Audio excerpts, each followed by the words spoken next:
J'étais mort. Et Jésus a regardé droit dans mon âme et a dit, le tunnel arrive. C'est le dernier instant avant que les villes ne disparaissent.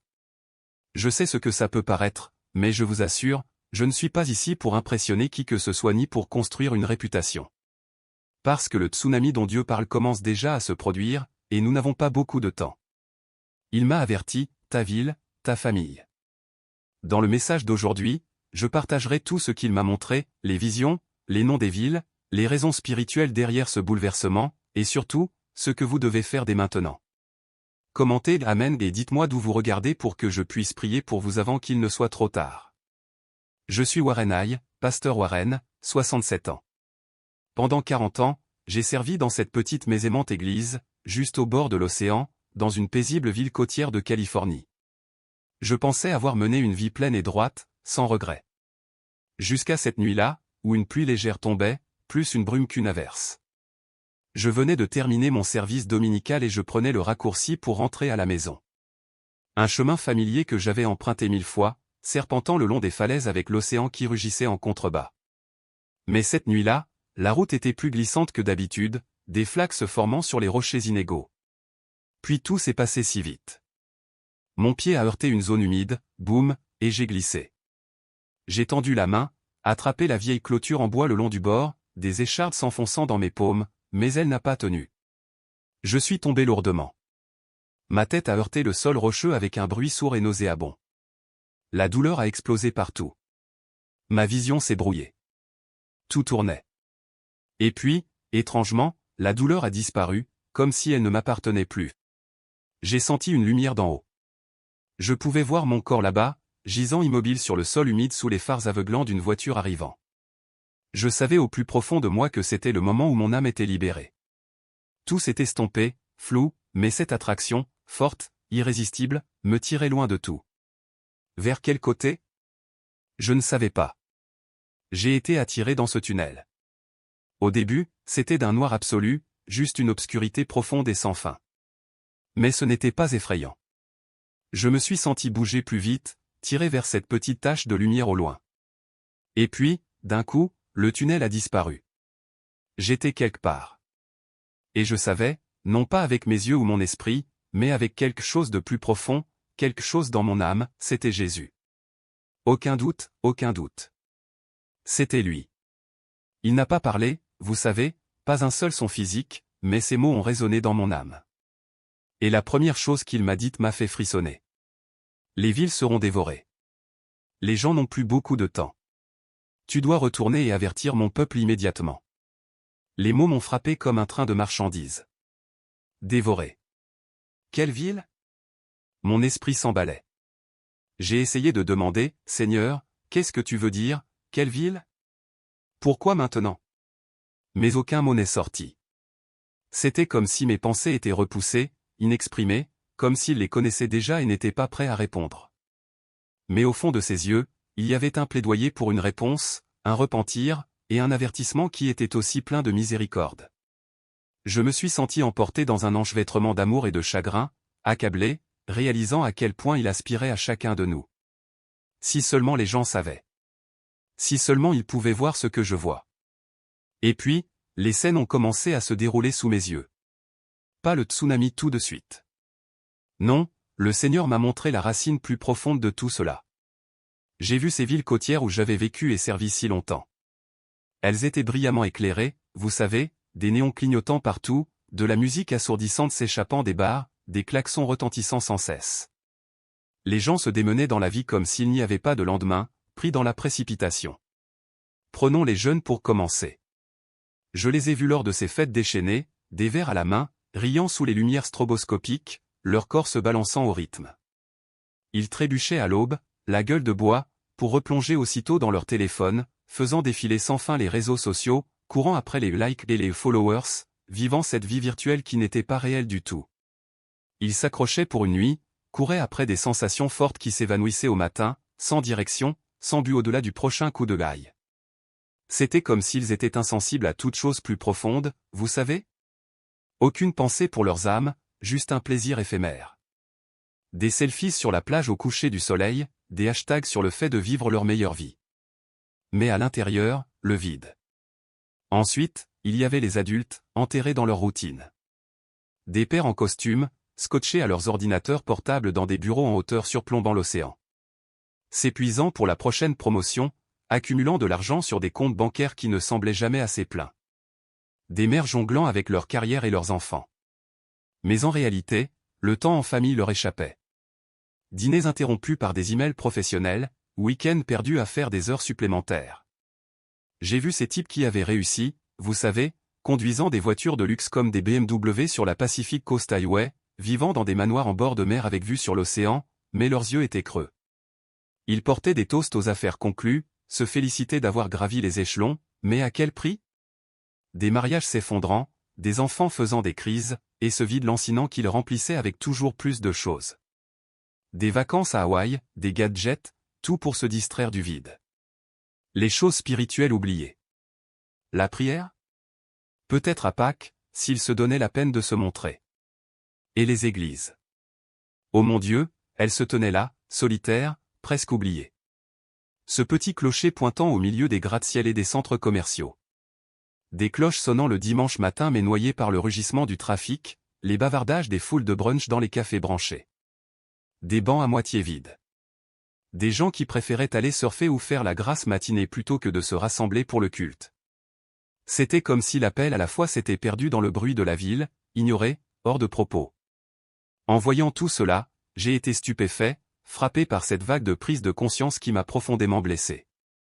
Je marchais dans ces rues tous les jours, je prêchais dans cette église, mais je ne l'avais pas vraiment vu, l'apathie, la cécité spirituelle qui me fixait. Bien sûr, j'avais remarqué la baisse de la fréquentation, la façon dont les gens rejetaient les invitations à l'étude biblique par un « je suis trop occupé ». Mais maintenant, il était douloureusement clair que nous avions tous dérivé. Moi y compris. Complaisant dans mes routines, pensant que mes sermons suffisaient. Mais la société, nous étions endormis au volant, inconscients de la tempête qui se préparait. Ce n'était pas seulement eux. C'était moi aussi. Et cette vérité piquait comme du sel sur une plaie. J'ai vu comment le Seigneur avait déjà envoyé tant de signes, vous savez. Ces petits tremblements de terre qui secouaient les fenêtres sans faire beaucoup de dégâts. Les gens les balayaient d'un revers de main comme de simples choses californiennes. Des sécheresses qui duraient plus longtemps que d'habitude, des réservoirs qui baissaient. Mais les gens continuaient d'arroser leurs pelouses, blâmant le changement climatique sans y penser à deux fois. Des tempêtes plus fortes qu'avant, des vagues s'écrasant plus haut sur le rivage. Pourtant, tout cela était naturel, rien d'inquiétant. Puis il y avait les prophètes, des vrais, comme des pasteurs fidèles prêchant le feu et le soufre, avertissant d'un jugement si nous ne nous détournions pas. Mais ils étaient ridiculisés, traités d'extrémistes, de reliques démodées dans un monde moderne. Mettez-vous à la page, disaient les gens en levant les yeux au ciel. J'ai vu des gens se moquer de l'idée même de jugement, la traitant comme des contes de fées de la Bible de grand-mère. Dieu est trop aimant pour ça, ricanaient-ils autour de bières artisanales à l'heure de l'apéritif, ou, ce ne sont que des tactiques d'intimidation. Les sermons sur le repentir étaient rejetés comme des discours désuets sur la fin des temps, des absurdités conspirationnistes. Ils avaient scellé leur cœur, vous savez, barricadant la porte contre tout murmure d'éternité. Des emplois du temps chargés de réunions, de séances de sport, de sessions de Netflix en rafale, tout pour noyer cette voix intérieure, ce malaise qui tirait à leur conscience tard dans la nuit. Un mauvais rêve de perte? Chassez-le par une virée shopping. Une nouvelle sur des catastrophes ailleurs. Changez de chaîne. La parole de Dieu frappe? Ignorez-la. Montez le volume de la musique. Courez après la prochaine distraction. Pas de place pour la réflexion. Pour cette voix douce et calme qui les appelait à la maison. Cela m'a brisé. Cette tristesse me frappant plus fort qu'avant. J'ai ressenti cette vive douleur de regret, honteux d'avoir été là 2 fois où j'avais senti cette impulsion. Un avertissement subtil dans mon esprit lors de moments calmes, mais je l'avais mis de côté. Pas maintenant, Seigneur, pensais-je, trop pris par l'administration de l'Église ou mes conforts personnels. Peut-être un titre sur la montée des mers, et je priais à moitié, puis passais à autre chose. Voir tout cela exposé, les signes ignorés s'empilant comme des factures impayées, c'était déchirant. Comment pouvions-nous être si aveugles, si têtus? La douleur n'était pas seulement pour eux. C'était pour nous tous, moi y compris. Et cela me laissait me demander s'il était encore temps de changer ou si la porte était déjà en train de se refermer. La vision a changé. Et d'un coup, la scène a changé. L'air est devenu lourd, vous savez, épais et immobile d'une manière étrange qui a mis mon esprit mal à l'aise. C'était trop silencieux, comme si le monde retenait son souffle. J'ai vu des oiseaux, des mouettes, des pélicans s'envoler dans une frénésie, battant des ailes sauvagement sans direction, juste une pure panique. Des chiens le long de la promenade aboyaient, se précipitant vers des ruelles ou sous des bancs, la queue entre les jambes. Même les crabes sur le rivage se cachaient dans des endroits étranges comme s'ils savaient quelque chose que nous ignorions. Et puis l'océan. Il a commencé à se retirer, lentement au début, puis plus vite, reculant loin, laissant ce fond marin craquelé et sec exposé. Des poissons se débattant impuissants. Des algues emmêlées sur des rochers déchiquetés. C'était anormal, comme si la mer s'enfuyait. Les gens ont remarqué, bien sûr. Des foules se sont déversées sur la plage, téléphone à la main, prenant des photos et des vidéos de cette vue bizarre. Regardez ça, a crié un adolescent en souriant, diffusant en direct l'eau qui reculait à ses abonnés. Des familles se sont rapprochées, des enfants pointant des étoiles de mer échouées, riant comme si c'était un spectacle naturel rare. Des touristes posaient pour des selfies avec le fond de l'océan comme toile de fond, appelant ça une photo unique. Ils étaient sans la moindre idée, vous savez, le traitant comme un petit spectacle amusant. Quelques personnes plus âgées, des pêcheurs peut-être, se sont arrêtés, plissant les yeux vers l'horizon, sentant que quelque chose n'allait pas. Un homme, buriné et bronzé, a laissé tomber sa boîte de pêche et a commencé à courir en criant « Sortez d'ici !» Mais la plupart l'ont ignoré, trop pris par l'instant. Un faible grondement a commencé, faible au début, comme un train lointain, puis il s'est amplifié. Plus étrange, rien de ce qu'ils n'avaient jamais entendu. Quelques personnes se sont figées, regardant la mer, mais il était trop tard pour courir maintenant. Puis, ami, elle est apparue à l'horizon. Cette ligne noire est apparue, petite au début, à peine perceptible, mais elle a grandi vite, engloutissant le ciel. Ce n'était pas seulement une vague. C'était un mur d'eau, d'un noir d'encre et imposant, de 15 mètres de haut, peut-être plus, brassant de la boue, des débris, des bateaux brisés et des morceaux de bâtiments arrachés d'ailleurs. Le son, oh là là, c'était comme 1000 bêtes rugissantes chargeant en même temps. Un cri assourdissant de l'eau déchirant l'air, mêlé à ce grondement profond et assourdissant venant du dessous de la terre, comme si le sol lui-même gémissait. Ce n'était pas une vague naturelle. On aurait dit quelque chose de déchaîné, d'irrésistible, tout droit sorti d'un cauchemar. L'humeur de la foule a basculé en un clin d'œil. Ces visages curieux sur la plage se sont transformés en pure horreur. Les yeux se sont agrandis, les bouches se sont ouvertes. Les gens ont commencé à crier, trébuchant en arrière, tombant sur des rochers et les uns sur les autres. Des parents ont ramassé leurs enfants, les serrant fort. Mais où pouvaient-ils aller? Le mur d'eau s'est rapproché, engloutissant l'horizon, obscurcissant le soleil. J'ai vu une jeune femme, téléphone toujours à la main, figée, le visage pâle alors qu'elle réalisait ce qui arrivait. Un homme en costume d'affaires, sa mallette abandonnée, a sprinté vers les dunes, mais ses jambes ne pouvaient pas la semer. L'air était suffocant, comme si la vague aspirait tout l'oxygène. La taille même de la vague rendait tout le monde si petit, si fragile, comme des fourmis avant un déluge. Je voulais crier, les avertir, les attraper et les tirer en lieu sûr. Mais je n'étais qu'un spectateur, mon esprit planant, impuissant. Les cris de la plage se mêlaient à ce rugissement monstrueux, un son qui noyait tout le reste. Certains sont tombés à genoux, priant, criant à Dieu. D'autres sont restés là, paralysés, alors que l'eau noire se rapprochait, son ombre tombant sur eux. Un surfeur, planche sous le bras, s'est retourné et a couru, mais la vague était trop rapide, trop massive. J'ai vu la terreur dans leurs yeux se transformer en désespoir. Cette réalisation déchirante qu'il n'y avait pas d'échappatoire.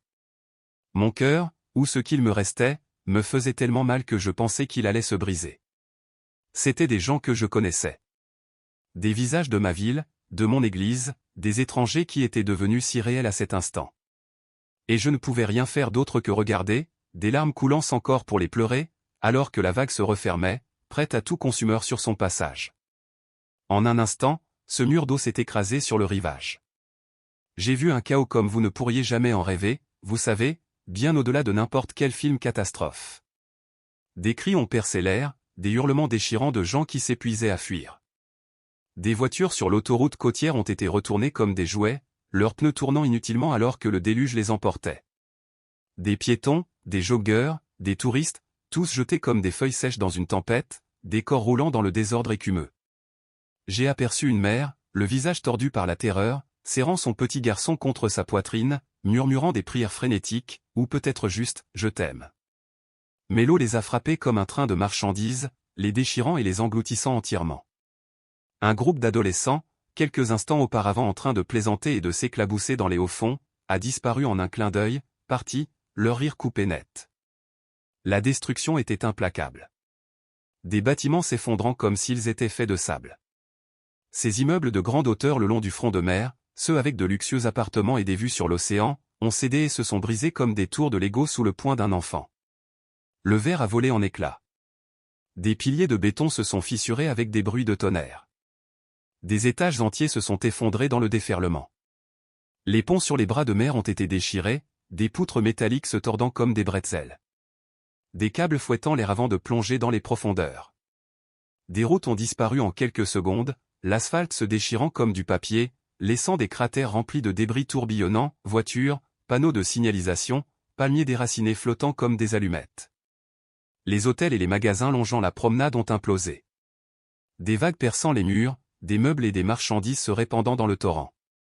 Tout le littoral s'est transformé en un cauchemar de décombres et d'écume. La bande autrefois vibrante, maintenant un cimetière de métal tordu et de bois brisé. Au milieu de tout cela, j'ai vu un prêtre, peut-être d'une église de mission voisine, tenir bon sur le sable, ses robes flottant au vent. Il bénissait la foule paniquée autour de lui, la main levée, criant des mots de réconfort ou peut-être les derniers sacrements. Au nom du Père, j'entendais presque au-dessus du rugissement. Des gens se sont regroupés près de lui, certains s'agenouillant, d'autres s'accrochant à ses manches, les visages implorant des miracles. Mais la vague n'en avait cure. Elle s'est abattue, l'emportant lui et eux d'une seule et impitoyable goulée. Sa croix a brillé une fois avant de disparaître sous l'eau noire. En regardant cela, l'horreur m'a saisi comme de la glace dans mes veines. J'étais terrifié au plus profond de moi, impuissant comme un fantôme, ce que j'étais pratiquement. Je voulais crier, les avertir, tendre la main et les tirer en sécurité. Courez, trouvez un terrain plus élevé, tournez-vous vers Jésus maintenant. Mais ma voix n'existait pas. Je n'étais qu'un spectateur de cette relecture divine. Mon esprit criait en silence. Des larmes coulaient. Enfin, pas vraiment, puisque je n'avais pas Dieu pour pleurer, mais la douleur était là. Cette douleur brûlante inondait mon être. Pourquoi ne pouvais-je pas intervenir? Pourquoi me montrer cela si je ne pouvais pas le changer? Cela semblait cruel. Pourtant, je savais que c'était dans un but. Mais à cet instant, l'impuissance m'écrasait, me laissant à vif et désespéré que cela se termine. Et ce qui me déchirait le plus, vous savez, c'était de voir ces âmes impréparées.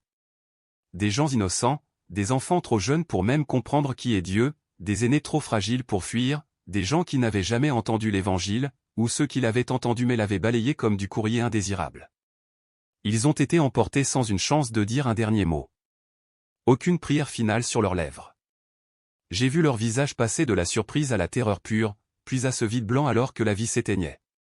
Prenez ce couple en rendez-vous, marchant main dans la main sur la plage au coucher du soleil. Ils riaient, échangeaient des baisers, parlaient peut-être de projets futurs, un mariage, des enfants un jour. Il a montré l'eau qui reculait bizarrement, disant « Eh, c'est cool », la serrant contre lui pour une photo. Mais à mesure que le grondement augmentait, ses yeux s'écarquillèrent, sa prise se resserrant sur sa main. Ils se sont mis à courir, mais la vague a frappé, les projetant, leur corps se tordant dans le courant, séparés pour toujours dans ce chaos. Ou cet homme âgé pêchant comme il le faisait chaque week-end, canne à la main, glacière de bière à ses pieds. Il était à la retraite, profitant probablement de la vie simple, jetant sa ligne dans le fond marin inhabituellement exposé. Quelle journée étrange, a-t-il pu murmurer en rembobinant un poisson qui se débattait. Puis l'horizon s'est assombri, et il s'est levé lentement, les articulations craquant, plissant les yeux. La panique est arrivée trop tard. Il a tout laissé tomber, boitillant vers les dunes, mais ses jambes ont cédé, et l'eau l'a emporté. Son chapeau flottant au loin comme seule trace. Puis une famille dans un restaurant de bord de mer, dînant, le père coupant un steak, la mère sirotant du vin, les enfants coloriant des menus avec des crayons. Il parlait de l'école, de projets de vacances, de choses normales. Le serveur venait d'apporter le dessert quand le sol a tremblé. Ils ont regardé par la fenêtre, voyant l'eau se retirer, puis la ligne noire monter. Le père a sauté, criant « Il faut partir », ramassant le plus jeune. Ils se sont précipités vers la porte, mais la vague a brisé les parois vitrées, inondant l'endroit en quelques secondes. Des chaises renversées, des assiettes brisées, leurs cris perdus dans le rugissement alors que la famille était entraînée, les mains tendant vainement. Le Seigneur l'a rendu limpide, me montrant chaque dernier instant avec une précision agonisante. Ce n'est pas la mort elle-même qui m'a le plus effrayé, pas la noyade, l'écrasement, mais mourir sans connaître le Sauveur. Aucune relation avec Jésus. Aucune assurance de l'éternité. Leurs esprits ont plané brièvement, confus, perdus avant de s'évanouir dans ce qui attendait les impréparés. Cela a martelé la vérité brutale. La mort subite peut frapper n'importe qui, n'importe quand, sans égard pour l'âge, le statut ou les projets. De riches cadres dans des pentouzes, des sans-abri sur les bancs, des célébrités dans des yachts, tous égaux dans l'emprise de cette vague. Cette scène me hante encore aujourd'hui. Vous savez, comme regarder un film d'horreur, mais c'est réel, gravé dans mon âme. Et je me demande si vous y étiez à ce moment-là, que feriez-vous? Laissez un commentaire ci-dessous. D'où regardez-vous ceci? Et quelle heure est-il? Parfois, ce sont ces moments quotidiens qui nous crient le plus de nous réveiller. Lorsque la vague s'est finalement retirée, elle a laissé derrière elle une scène de dévastation absolue. Difficile même d'en prendre la mesure. La puanteur a frappé en premier, cette forte odeur de poisson de la mer mêlée de poussière et du goût métallique du sang, planant lourdement dans l'air comme un brouillard dont on ne pouvait s'échapper. Les bâtiments qui se dressaient autrefois fièrement n'étaient plus que des ruines déchiquetées, à moitié enfouies dans la boue et les débris. Les rues que j'avais empruntées 100 fois avaient disparu, remplacées par des cratères remplis de marc d'eau salée. Des débris éparpillés comme des confettis de l'enfer. Des voitures broyées au-delà de toute reconnaissance. Des arbres brisés comme des brindilles. Et des corps, ô Seigneur.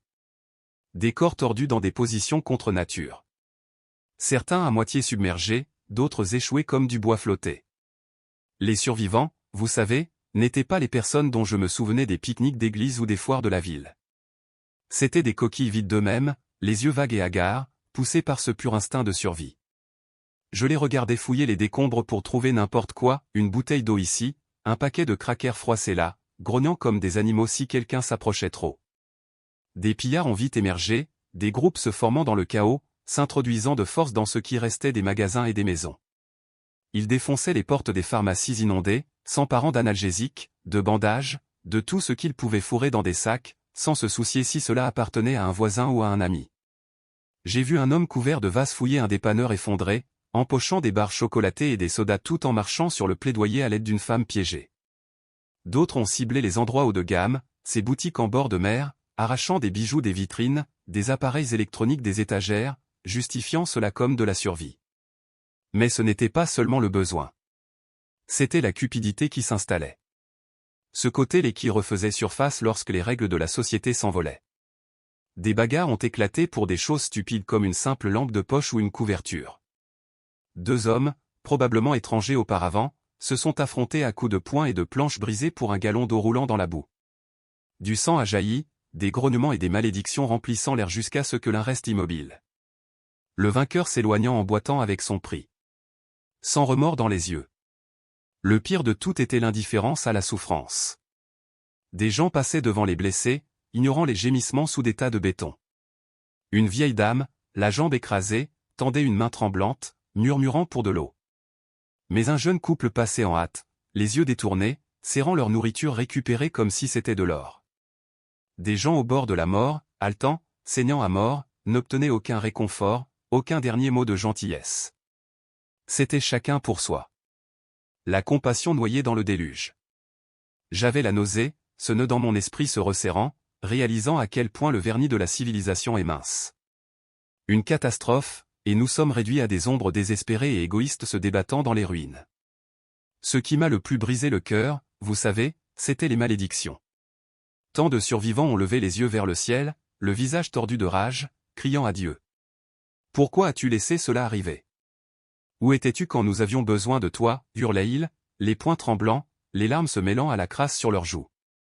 Mais le Seigneur m'a montré la vérité. Claire comme le jour, ils avaient ignoré ces avertissements maintes et maintes fois. Ces petits tremblements, la montée des marées, les sermons appelant au repentir, ils les avaient ridiculisés, choisi le péché plutôt que le salut, courant après les fêtes et les profits à la place. Maintenant, ils le blâmaient pour les conséquences de leur propre choix. Leur apathie invitant ce jugement. Ils ne comprenaient pas que leurs cœurs endurcis étaient la vraie cause, se détournant de la grâce comme si ce n'était rien. C'était une cécité spirituelle, pure et simple. Cette ignorance des conséquences du péché. Des gens qui avaient fait la fête toute leur vie, ignorant l'Évangile, faisaient maintenant face à l'épave sans comprendre pourquoi. Ils pensaient que la foi était facultative, un passe-temps du dimanche, sans réaliser que chaque rébellion s'accumulait comme du bois d'allumage pour un feu. Le Seigneur a révélé comment leur poursuite, l'avidité, la luxure, l'orgueil avaient érodé leurs âmes, les laissant vides lorsque la crise frappait. Pas de fondation en Christ signifiait pas d'encre dans la tempête. Ils maudissaient parce qu'ils ne pouvaient pas voir la miséricorde dans les avertissements, l'amour derrière les appels à se détourner. C'était comme regarder des gens les yeux bandés tomber d'une falaise, blâmant le sol pour la chute. Voir cette tristesse m'a submergé. Cette pitié sans fin pour leur aveuglement. Ce n'était pas de la colère qui bouillonnait, pas du tout. Juste une profonde compassion parce qu'ils ne savaient vraiment pas ce qu'ils faisaient. Comme Jésus sur la croix, disant, « Père, pardonne-leur. » J'ai ressenti cette même douleur pour les perdus, les trompés, errant sans lumière. J'avais prêché à certains de ces visages, mais maintenant je voyais à quel point mes paroles avaient été superficielles, comment j'avais laissé le confort émousser l'urgence. Des larmes auraient coulé si j'avais pu pleurer. Cette lourde peine pour les âmes à la dérive, maudissant celui-là même qui désirait les sauver. Si seulement ils avaient écouté. Si seulement. Puis, au milieu de cette sombre image, un rayon de lumière a percé. Le Seigneur m'a montré ce petit groupe de personnes. Elles ne paniquaient pas, n'avaient pas peur du tout. Leur visage ne montrait pas de confusion, juste cette paix étrange, un calme difficile à croire au milieu d'un déluge aussi massif. Je les ai vues prier tranquillement, réconfortant doucement les gens autour d'elles, partageant le peu qu'elles avaient, une gorgée d'eau, un morceau de tissu déchiré pour un pansement, même juste un mot gentil ou un câlin. Ces gens-là ne s'étaient pas préparés en stockant des conserves ou en construisant des bunkers dans leur jardin. Non, leur préparation était entièrement basée sur la foi, la construisant comme un trésor qu'aucune vague ne pourrait emporter. Ils avaient passé leur journée à prier. Pas seulement de rapides prières avant de dormir, mais de vrais moments à genoux, parlant à Dieu comme à un ami, écoutant sa voix dans le calme. Ils se sont plongés dans la Bible, ne la survolant pas, mais l'étudiant en profondeur, laissant ses mots façonner leur vie, mémorisant des versets qui restaient comme du ciment pendant les moments difficiles. Ils vivaient l'amour, vous savez, aidant leurs voisins sans rien attendre en retour, pardonnant des blessures que la plupart auraient gardées. Et ils partageaient l'Évangile, parlant de Jésus à leurs amis autour d'un café, invitant des étrangers à l'église, non pas en poussant, mais avec une véritable bienveillance. Il ne s'agissait pas d'être parfait. Il s'agissait d'étapes cohérentes jour après jour, choisissant Dieu plutôt que les distractions du monde. Pas de kit de survie sophistiqué, juste des cœurs alignés avec lui. Ce qui m'a frappé, c'est leur humilité, pas de vantardise, pas d'attitude du genre « je vous l'avais dit ». Ils ne pensaient pas être meilleurs ou plus forts par eux-mêmes. Il s'agissait entièrement de faire confiance à la direction de Dieu, de s'appuyer sur sa force, pas la leur. J'ai vu une femme, trempée et meurtrie, agenouillée dans la boue, les yeux fermés en prière, tandis que d'autres autour d'elle paniquaient. Elle ne comptait pas sur son intelligence ou ses muscles. Elle était abandonnée, murmurant « que ta volonté soit faite ». Un homme à proximité, peut-être un père, a partagé sa dernière barre énergétique avec un enfant qu'il ne connaissait pas, disant quelque chose comme « Dieu pourvoit ». Il se déplaçait avec détermination, mais sans frénésie, aidant à sortir quelqu'un des débris, offrant une épaule pour pleurer. C'était comme s'il savait au fond d'eux que, quoi qu'il arrive, ils étaient entre ses mains. Pas d'autosatisfaction, juste une confiance tranquille en celui qui avait préparé leurs esprits bien avant que l'eau ne monte. Les voir au milieu des décombres, c'était un phare montrant que la vraie préparation ne consiste pas à déjouer la catastrophe. Il s'agit d'une âme enracinée en Christ, humble et ouverte à sa direction à chaque pas. Et puis j'ai vu ce qui est arrivé à ces gens. Certains d'entre eux ont miraculeusement survécu d'une manière qui défie la logique. Ils ont été retrouvés accrochés à des débris flottants, une porte de maison, un morceau de toit flottant dans les suites. Secourus par des étrangers dans des bateaux ou des hélicoptères qui passaient au-dessus.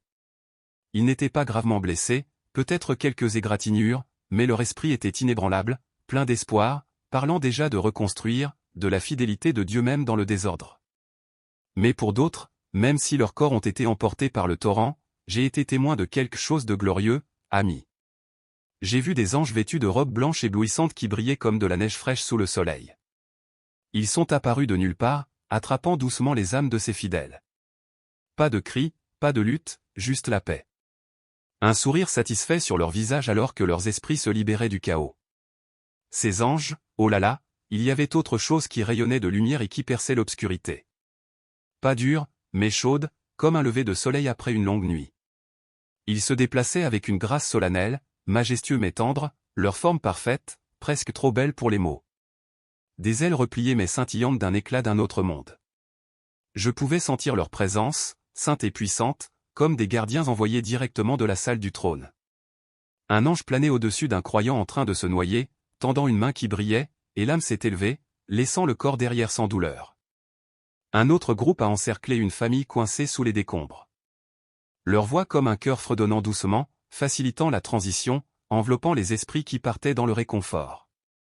Ce n'était pas effrayant. C'était triomphant. Ces êtres célestes les escortant à la maison avec dignité et joie. Au début, j'étais stupéfait, mon esprit figé d'étonnement. Mais ensuite, il s'est ouvert en grand, ce flot d'espoir, confirmant tout ce que j'avais prêché mais jamais pleinement compris. La mort n'était pas la fin. Pas pour eux. Une perte physique? Oui, mais la préparation spirituelle débloquait la vie éternelle, vibrante et réelle. C'était un énorme revirement dans mes émotions à ce moment-là. L'horreur de toutes ces morts que je venais de voir a été renversée, remplacée par la joie, par cette paix sereine pour les âmes sauvées. Plus de peur, juste la célébration. Leur fidélité récompensée. Les corps disparus, mais les esprits s'élevant vers la gloire. Cela m'a frappé fort. C'est la promesse, la vraie victoire. Je me suis senti plus léger, affermi dans la vérité, désirant dire à tout le monde qu'avec Jésus, même la pire tempête mène à ce genre d'accueil. Et puis Jésus est apparu à nouveau, plus clair que jamais. Sa lumière m'enveloppant comme une chaude étreinte. Ces mots ont résonné à travers mon être même, sonnant avec une vérité indéniable. Il a dit, ce n'est pas la vague qui les a tués. Ce n'est pas l'eau qui les a engloutis. C'est leur manque de préparation qui les a emportés.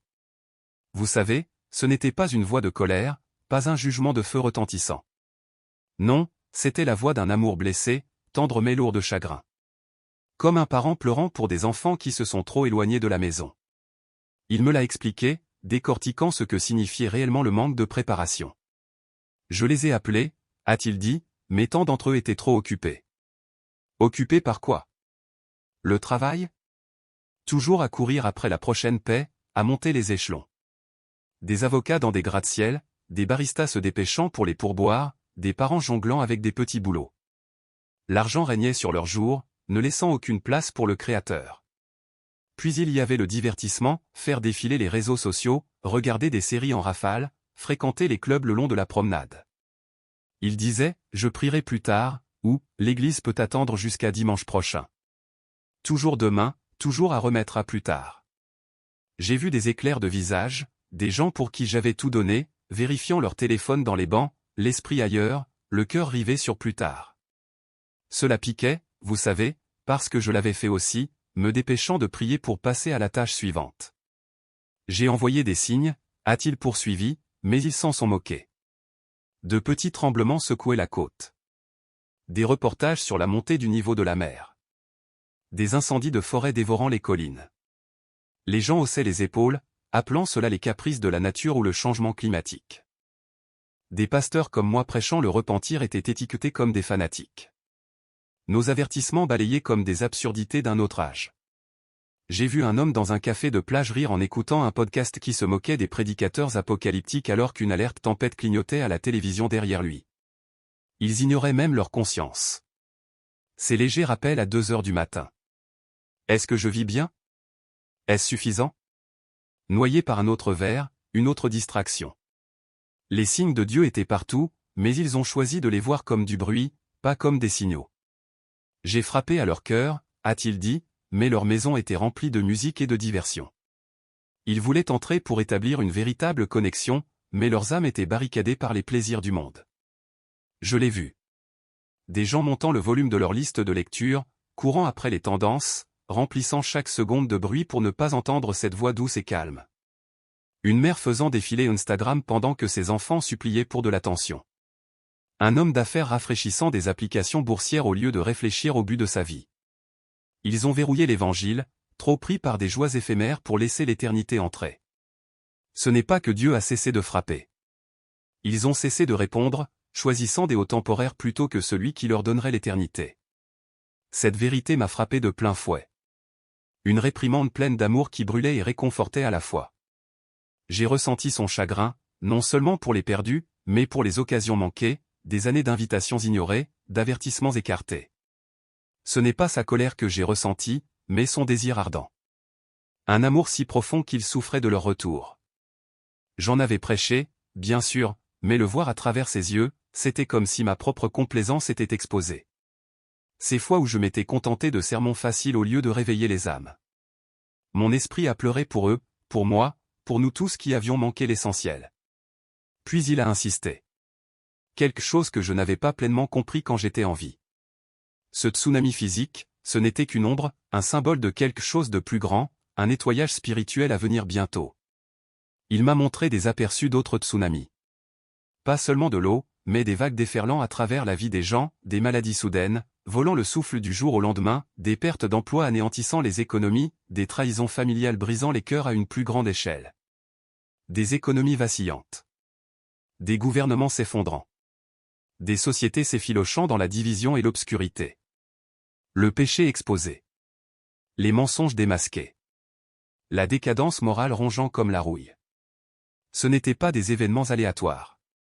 C'étaient des appels au réveil testant la foi, ébranlant les fondations. La vague physique que j'ai vue était une image de ce déluge spirituel. Une purge de ce qui est brisé en nous destiné à nous ramener à lui. Et puis il a parlé de son retour. Le tsunami ultime. Personne n'y échappe. Mon jour approche, a-t-il dit, non pas avec joie, mais avec urgence, comme un dernier appel. Il ne s'agissait pas seulement d'une apocalypse lointaine. Il s'agissait de se préparer maintenant, aujourd'hui, à toute tempête physique ou spirituelle qui frappera ensuite. J'ai vu des éclairs de gens pris au dépourvu non seulement par l'eau, mais par les épreuves de la vie, leur foi non testée, leurs âmes sans amarre. Le message était clair. Nous devons être prêts. Non pas avec des bunkers ou des comptes bancaires, mais avec des cœurs ancrés en lui. Il ne s'agit pas d'éviter la vague. Il s'agit de rester ferme en Christ quand elle frappe. À ce moment-là, j'ai voulu crier au monde, réveillez-vous. Le tsunami arrive. Non seulement l'eau, mais le déluge spirituel auquel nous sommes tous confrontés. Si ces mots vous touchent, si vous voyez des signes de votre propre tsunami autour de vous ou peut-être une lutte, un doute, une impulsion laissez un « Amen » dans les commentaires ci-dessous. C'est notre façon de dire oui à Dieu ensemble, dès maintenant. Puis le Seigneur m'a donné un commandement, clair comme une cloche sonnant dans mon âme. Il a dit, retourne à la simplicité de l'Évangile. Pas la théologie compliquée ou les débats sans fin, vous savez, mais la substance brute, réelle. L'amour, le repentir, la foi pure. Il m'a appelé à avertir son peuple, à le réveiller avant qu'il ne soit trop tard. Il l'a exposé clairement. Repens-toi de tes péchés, a-t-il dit. Cherche mon pardon et pardonne aux autres. L'amertume, la haine cela tuera ton âme plus vite que n'importe quelle vague. J'ai vu des éclairs de rancune que j'avais vus dans mon église, des gens s'accrochant à de vieilles blessures, refusant de lâcher prise, leur cœur devenant dur. Il a insisté, vis dans la lumière. Éloigne-toi des ténèbres du péché. Laisse-moi briller à travers ta vie. Cela signifiait s'éloigner des ombres, les commérages, la cupidité, ces petits compromis que nous faisons tous quand nous pensons que personne ne nous regarde. N'amasse pas de richesses terrestres, a-t-il poursuivi. Amasse la foi, amasse des trésors éternels. Ce n'est pas ce que tu possèdes. C'est qui tu es en moi. J'ai pensé aux manoirs le long de la côte, aux gens courant après de plus grands comptes bancaires pour ne se sentir que vides. Au lieu de cela, il a pointé ce qui dure, la confiance en lui, les actes de gentillesse, un cœur ancré dans l'éternité.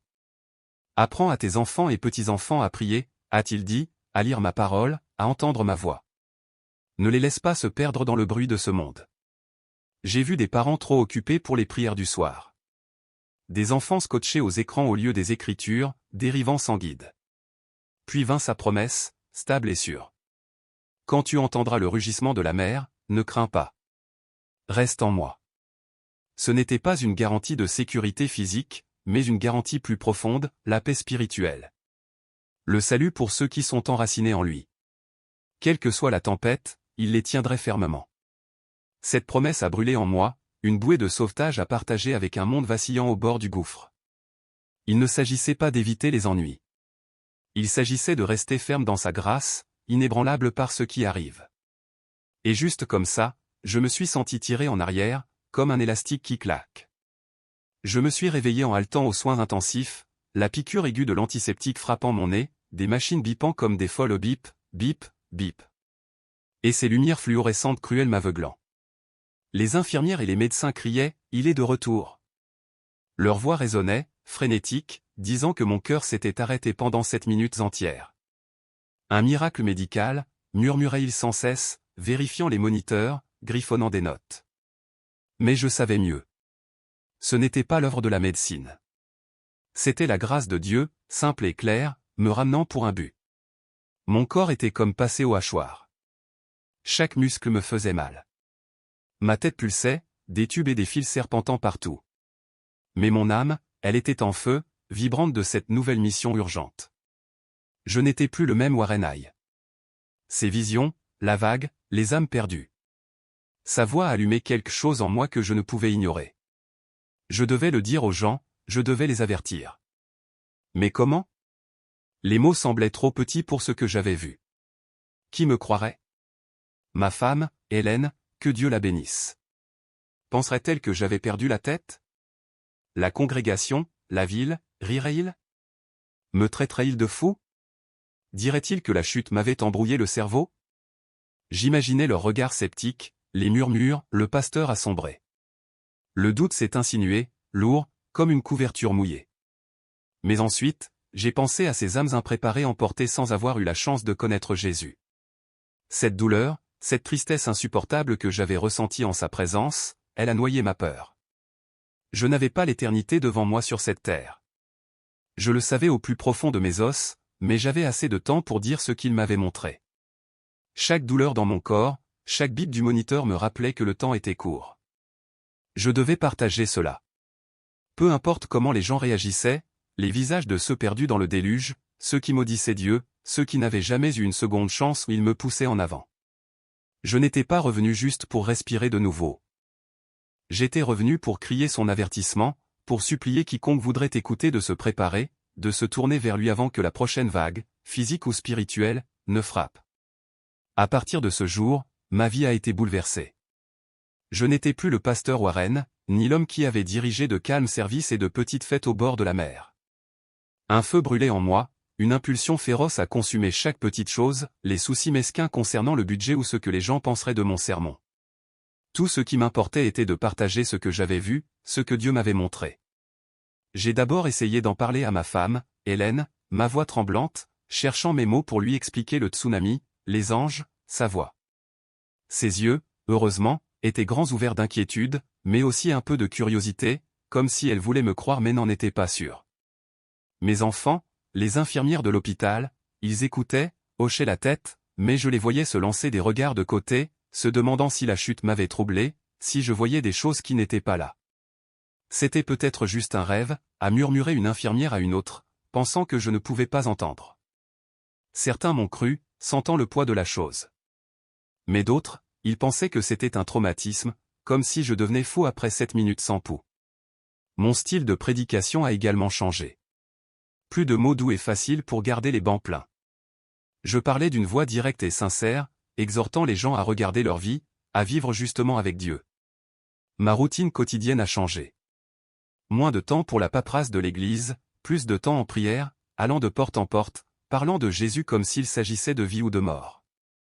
Parce que c'était le cas, je vivais chaque instant comme si je courais contre la montre, accablé par le fardeau d'avertir autant de personnes que possible.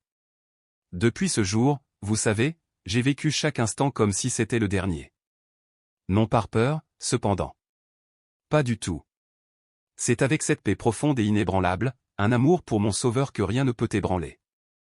J'ai vu ces derniers moments de tant de gens, des personnes emportées qui n'ont jamais connu leur Rédempteur.